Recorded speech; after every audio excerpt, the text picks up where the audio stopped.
Baik, bismillahirrahmanirrahim. Assalamualaikum warahmatullahi wabarakatuh.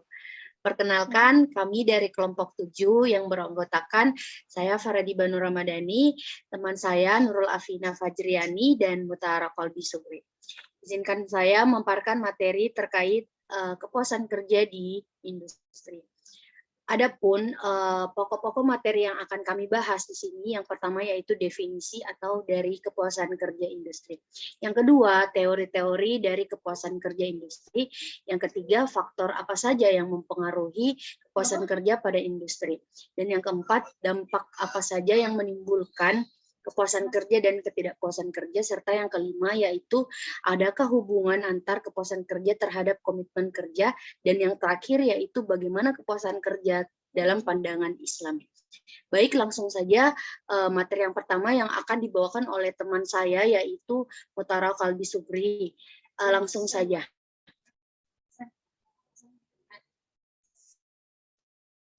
Baik, langsung saja. Jadi Islam merupakan agama yang menjunjung tinggi kerja karena bekerja merupakan salah satu bentuk ibadah kepada Allah Subhanahu wa Ta'ala.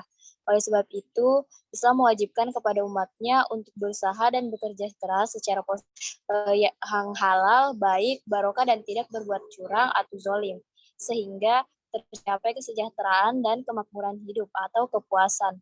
Kepuasan kerja dalam pandangan Islam telah disinggung di ayat Al-Quran seperti dalam surah At-Taubah ayat 105 yang berbunyi Bismillahirrahmanirrahim wa quli Allahu amalakum wa rasuluh wal mu'minuna wa saturadduna ila alimil ghaibi wasyahadati fayunabbiukum bima kuntum ta'malun, yang artinya, dan katakanlah bekerjalah kamu, maka Allah dan Rasul-Nya serta orang-orang mukmin akan melihat pekerjaanmu itu, dan kamu akan dikembalikan kepadanya atau kepada Allah yang mengetahui akan yang gaib dan yang nyata, lalu diberitakannya kepada kamu telah kerjakan.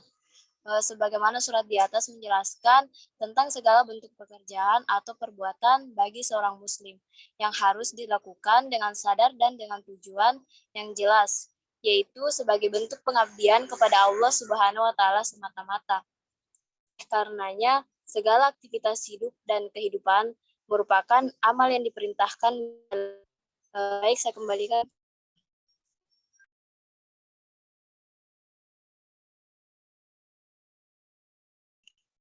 Baik, itulah tadi pemaparan integrasi ayat tentang kepuasan kerja di industri.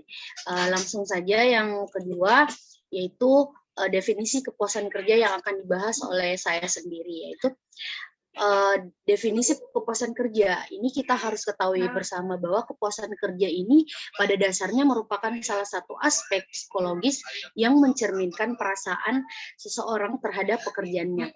Bagaimana cara ia merasa puas dengan adanya kesesuaian antar kemampuan, keterampilan, dan harapan dengan pekerjaan yang dia hadapi. Selanjutnya, pemaparan materi kaitan kepuasan kerja ini juga dibahas oleh saya. Ini karyawan yang puas dengan apa yang diperoleh dari perusahaan ini akan memberikan feedback atau akan memberikan lebih dari apa yang perusahaan harapkan dengan komitmen yang tinggi, dan karyawan ini akan mampu terus berusaha memperbaiki kinerjanya demi tercapainya tujuan perusahaan yang lebih baik. Sebaliknya, karyawan yang kepuasan kerjanya rendah itu cenderung melihat pekerjaan sebagai hal yang menjenuhkan, membosankan, serta membuat dirinya merasa lelah, sehingga ia bekerja dengan asal-asalan dan tidak sepenuh hati. Baik, materi yang selanjutnya ini, teori-teori kepuasan kerja, akan dibahas oleh teman saya, Nurul Afina Fajriani. Kepadanya saya persilahkan. Baik, pada teori-teori kepuasan kerja itu terdapat 3. Yang pertama ada diskrepensi teori, yang kedua ada equity teori, dan yang ketiga itu ada two factor teori. Jadi diskrepensi teori ini adalah kepuasan kerja seseorang yang diukur dengan menghitung selisih apa yang seharusnya diinginkan dengan kenyataan yang dirasakan. Nah, menurut teori ini, kepuasan kerja seseorang itu tergantung pada selisih antara seseorang yang dianggap akan didapatkan dengan apa yang dicapai. Juga demikian, orang akan merasa puas bila tidak ada perbedaan antara yang diinginkan dengan persepsinya atas kenyataan karena batas minimum yang diinginkan telah terpenuhi. Yang kedua itu ada equity theory. Jadi equity theory ini adalah perasaan keadilan atau ketidakadilan atas suatu situasi yang diperoleh dengan membandingkan atas sesuatu situasi yang diperoleh dengan membandingkan dirinya dengan orang lain yang sekelas, sekantor, maupun di tempat lain. Teori tersebut dapat disimpulkan bahwa orang akan merasa puas sepanjang mereka merasa ada keadilan atau equity. Nah, perasaan puas ini ada juga yang merasakan yang tidak puas atau inequity, yang dimana situasi diperoleh orang dengan cara membandingkan dirinya dengan orang lain yang sekelas, sekantor, maupun di tempat lain. Yang terakhir itu ada two-factor theory. Nah, two-factor theory ini dalam kepuasan kerja itu merupakan dua hal yang berbeda. Artinya itu bagaimana? Artinya adalah kepuasan dan ketidakpuasan terhadap pekerjaan itu tidak merupakan suatu variabel kontinu. Nah, teori ini dapat disimpulkan bahwa faktor-faktor yang menimbulkan kepuasan kerja berbeda dengan faktor-faktor yang menimbulkan ketidakpuasan kerja. Faktor-faktor yang menimbulkan kepuasan kerja adalah faktor-faktor yang berkaitan dengan isi dari pekerjaan yang merupakan faktor intrinsik dari pekerjaan yang apabila faktor tersebut tidak ada, maka karyawan akan merasa tidak lagi puas. Sedangkan faktor yang menimbulkan ketidakpuasan adalah berkaitan dengan konteks dari pekerjaan seperti administrasi, pengawasan, gaji, hubungan antar pribadi, dan kondisi kerja. Yang dimana apabila faktor ketidakpuasan ini dirasakan kurang atau tidak diberikan, maka karyawan akan merasa tidak puas. Next.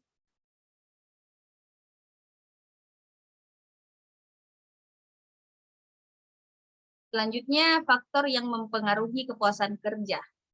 Jadi faktor yang terkait dan menentukan kepuasan kerja atau ketidakpuasan kerja adalah suatu hal yang sangat luas.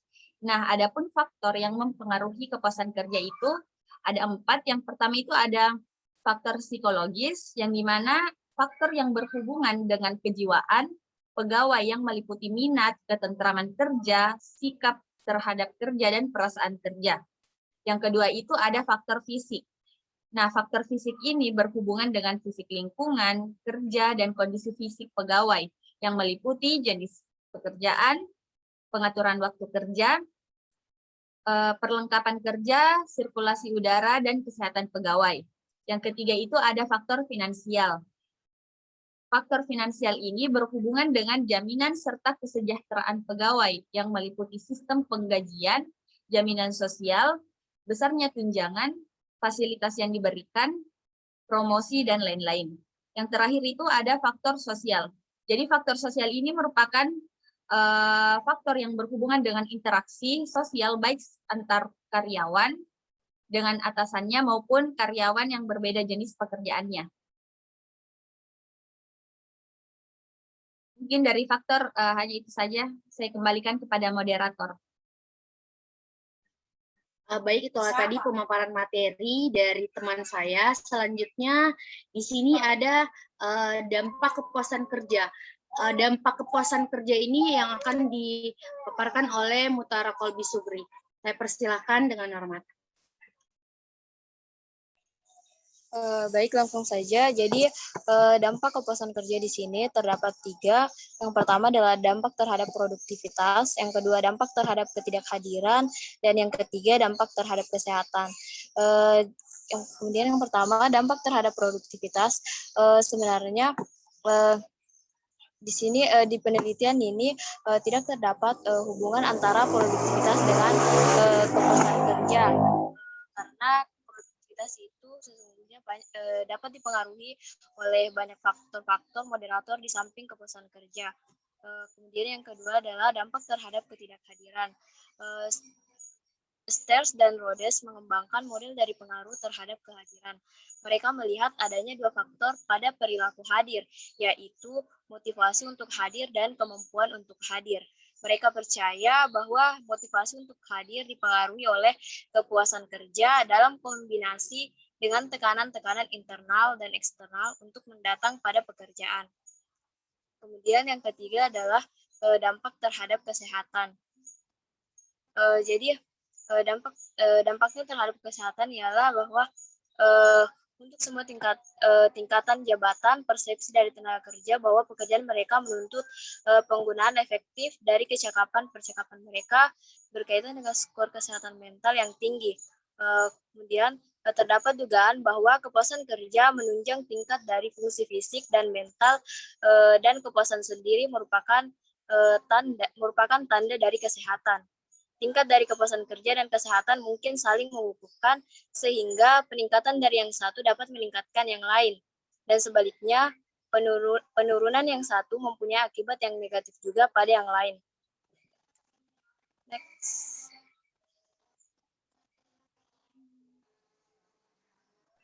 Baiklah, itulah tadi pemaparan materi terkait dampak kepuasan kerja.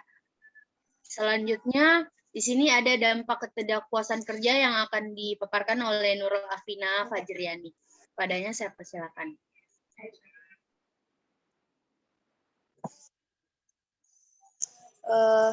Dampak ketidakpuasan kerja. Ketidakpuasan kerja pada tenaga kerja atau karyawan dapat diungkap ke dalam berbagai macam cara. Yang pertama adalah keluar atau exit. Ketidakpuasan kerja diungkapkan dengan meninggalkan pekerjaan untuk mencari pekerjaan lain. Yang kedua, menyuarakan atau voice. Menyuarakan ketidakpuasan kerja yang diungkapkan melalui usaha aktif dan konstruktif untuk memperbaiki kondisi, termasuk memberikan saran perbaikan, mendiskusikan masalah dengan atasan. Yang ketiga, mengabaikan